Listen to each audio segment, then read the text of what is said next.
Let's talk about survival mode.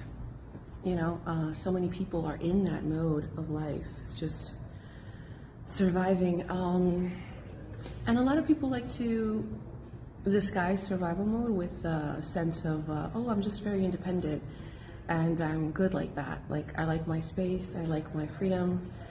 And to be very honest, yeah, like that is really amazing. Independence, autonomy, freedom is great.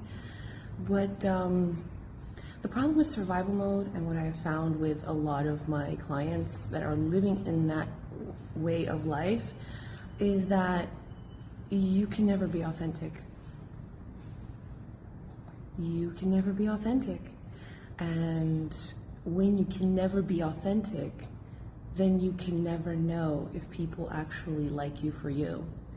Because you are spitting out or putting out a version of you that's not even you. You're constantly performing because you're surviving. And that's what performers do. They perform to survive. An actor goes on stage and performs in a theater to survive. Actors go and perform their craft to make money because they need it to survive, or to, obviously survive in their lifestyle. So how do we relate that to our lives, or how do we change that? Well, first of all, there has to be a willingness to change for yourself, because you want to live as yourself. You want to be your true self. This is something that I do struggle with in coaching people through, because so many of the survival mode clients that I've had in 9 years, they are definitely stuck in patterns. And what they do is they apply those patterns almost as a template over and over to everything in life. So nothing ever, even what can be new or different is never new or different for them, because they apply a pattern to it. It's almost like a way of it's a language that becomes fully a part of their, or a full part of their expression. But I'm gonna be real honest, all of this psychology is great and all, and it does help. Oh yeah, we understand. But wouldn't it be better to just be a little bit more simpler and go back to the idea of be yourself? It's not even about liking or loving yourself. You haven't been yourself for years. You don't even know what parts of yourself you do and do not like or love. And if you don't know that, how do you know what to tweak? How do you know what to change? How do you know what to evolve? How do you know what needs, strengthening? It's part of the reason why in life coaching, it's not just about the psychology behind it. It's also about the faith behind it. Your spirituality, no matter how people try to cut and slice it, your spirituality determines almost 100% of things happening in your life. People want to escape this. They want to live in their truth. That's fine and dandy, but how has that been happening for you? How has you living in your truth been going for you? Do you have unforgiveness in your heart? Are you unable to actually understand and feel constant joy with your life even when things aren't great? Do you feel peace in your heart? Or do you have a constant tension because you always feel like you got to make something right because you did something wrong, because, in order to be you, you had to escape, and to escape means you had to let some people down, or it's your feeling that you let some people down, because honestly, those people are probably also living their life. Those people are probably also like, well, yeah, I guess they're like that, but they need their time and space, whatever. I don't even want that vibe around me. But yet we're sitting here thinking, oh my God, I gotta go and make it right.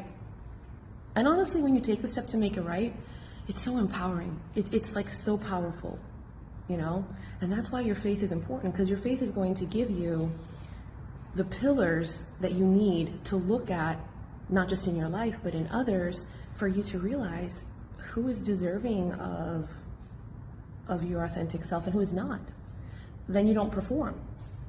For instance, I have clients I've had to reject because in order for me to counsel them, even though I'm getting paid, I have to perform in a way that fits what they're looking for. But unfortunately, it won't work because what they're looking for is not what I can deliver. I'm not going to deliver a message of yes and people pleasing because they want a confirmation to keep living as they are, and then, put the name of a professional behind it to friends and family. No. So the same goes for people like in our lives who we relate to, whether they're family, friends, or even partnerships. I believe like all of your relationships can be fixed if you really focus on your spiritual development before your personal development. Your personal development in terms of career, finances, your routines, none of that matters if your spiritual development is at zero, or if your spiritual development is non-existent, or even if your relationship with God is strained because you don't see how it can work, because you think you're not deserving of it. Because quite honestly, whoever created everything, I really don't think they made a mistake when they made you. And I definitely don't think they made a mistake when they even made the problem that caused you to feel the way you do right now as you're listening to this video. So what am I trying to say? If you're living in survival mode and you're sick and tired of it, and I know because I've been there, you're not sick and tired of it because you don't appreciate life and because you don't, or you can't find joy in life. You're sick and tired of it because you're not really being yourself. You're not being yourself. And you are propagating biases in your mind that are confirming to you that you should continue living in survival mode. Every time that you don't reach out to someone, every time that you don't try to make things right with a relative, every time that you, because of pride, just want to be the one that is in the right, every time that you, because of your ego, you rather just, stay distant from everyone because you don't want to deal with them, or you feel like they're going to shift your energy. They're not going to shift your energy. I think they're going to wake you up. I think the moves you need to make in order for you to realize stuff sometimes is with the interacting with other people, like socializing, communing, and if you're developing yourself spiritually, going to church, like it's such a big help. And maybe you're not like the most praiseful kind of person, but the act of going to church will definitely put you in a community space where you're going to get that feedback. And you can ask yourself, like, what is the point of that? Why don't I need to do any of this if I've been living the way I have and things have been fine? No, they haven't.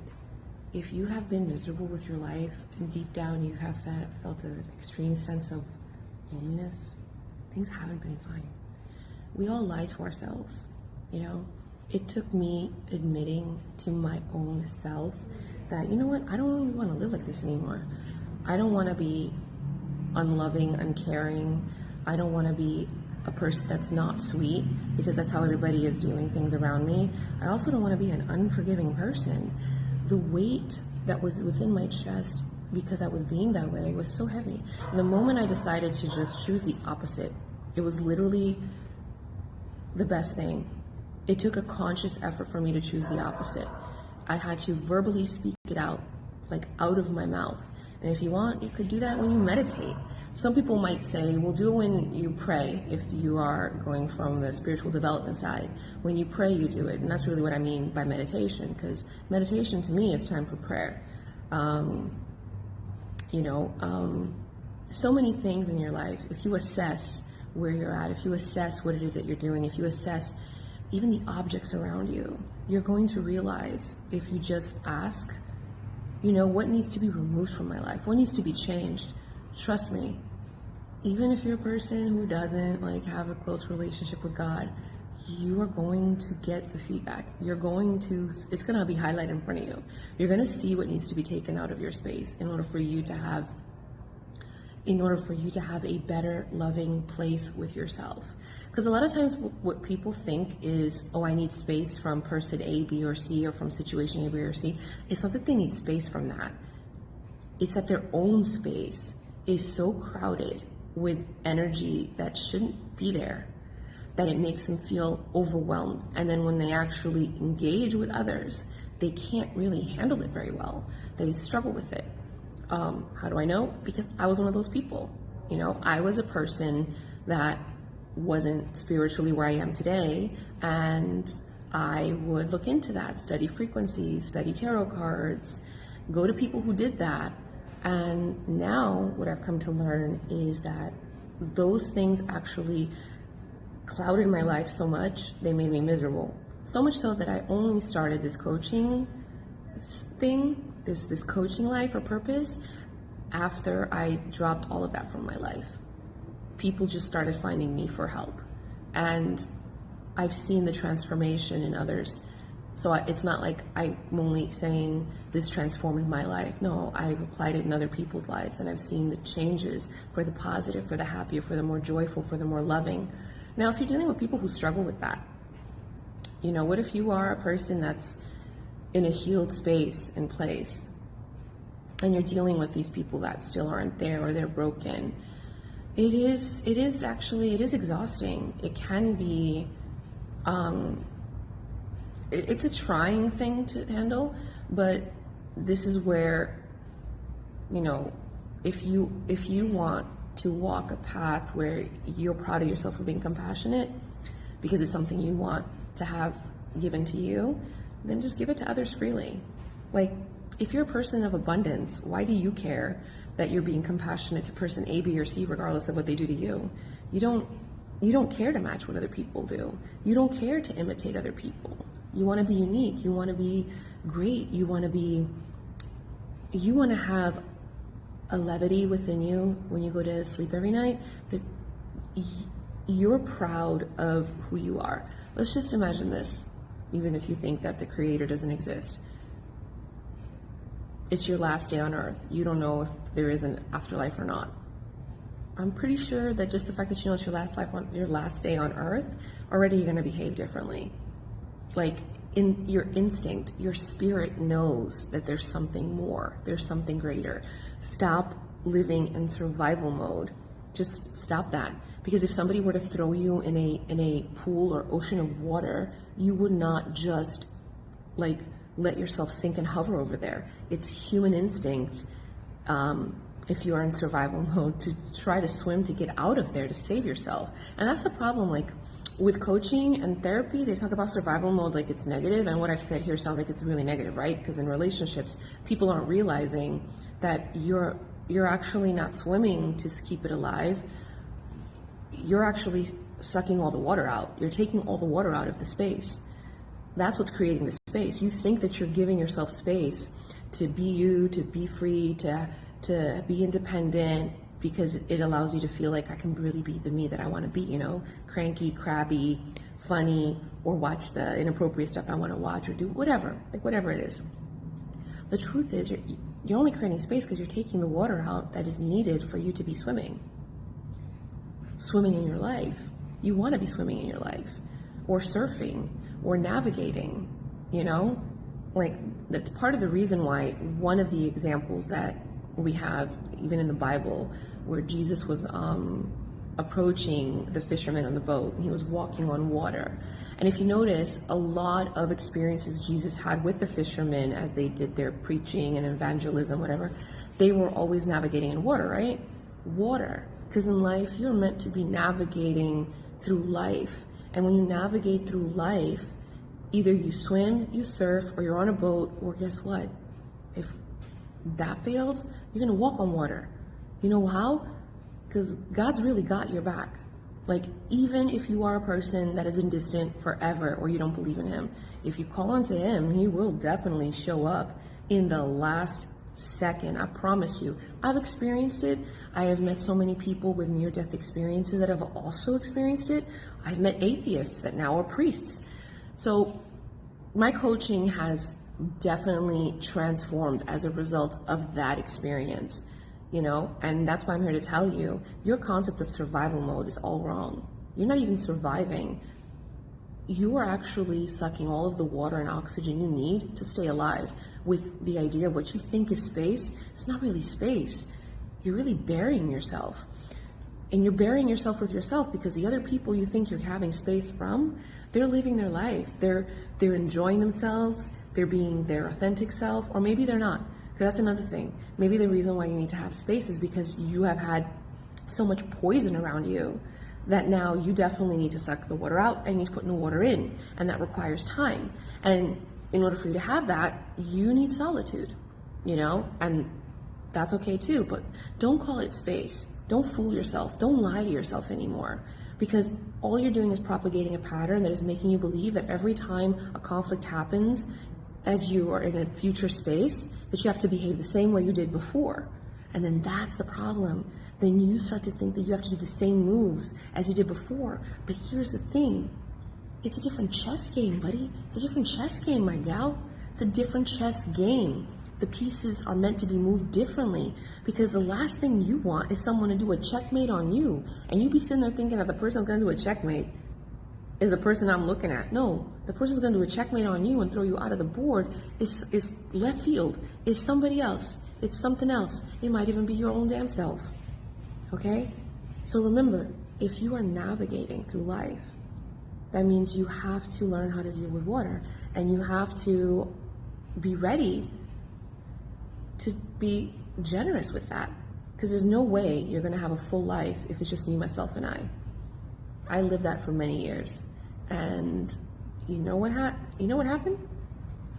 You start to realize that you really can enjoy things in a certain way. It's one language, but you want to start tasting and enjoying things in an opposite way, you know, and maybe give yourself a chance, because like what's the worst that could happen? What is really the worst that can happen?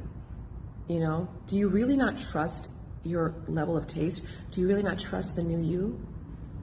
And that's another thing that you have to ask yourself. If you know you are bettering yourself, if you know you're doing moves to have a different life, a renewed life, then trust yourself. The best way to show that you trust yourself is to not behave in the same manner. If you keep behaving in the same manner, you're going to get the same results with yourself. Healthy people are just going to like walk away, because it's really scary for healthy people. And that's what I've dealt with my clients. They get to a point where they're healthy, they are developing themselves spiritually, and then they realize their taste, what they're attracted to, totally changes. It's almost like their chemistry towards everything around them now is different, for the better, you know? So you have to trust yourself though. And that means that you're no longer looking at, well, I want the same as before. It's not the same as before. It's not even the same people, the same places. Heck, you don't even feel the same way when you're around those people. You have an opportunity to bloom as yourself and not even worry about the backstory. That's the best thing I love about just entering with a place with a new client, with a new person, a new friend, even a new church. It's a breath of fresh air, and you get an opportunity to just really see how you blossom as your real self, unbothered, unworried, and guess what? Not surviving, because you're okay sharing your water with everybody else and swimming around, because you know that either you're gonna swim it, surf it, navigate it, and if all comes to worst, guess what? Jesus is gonna be there to help you walk on it. So stop worrying. It's a different chess game, and you're playing that chess game while you're on a boat, boo.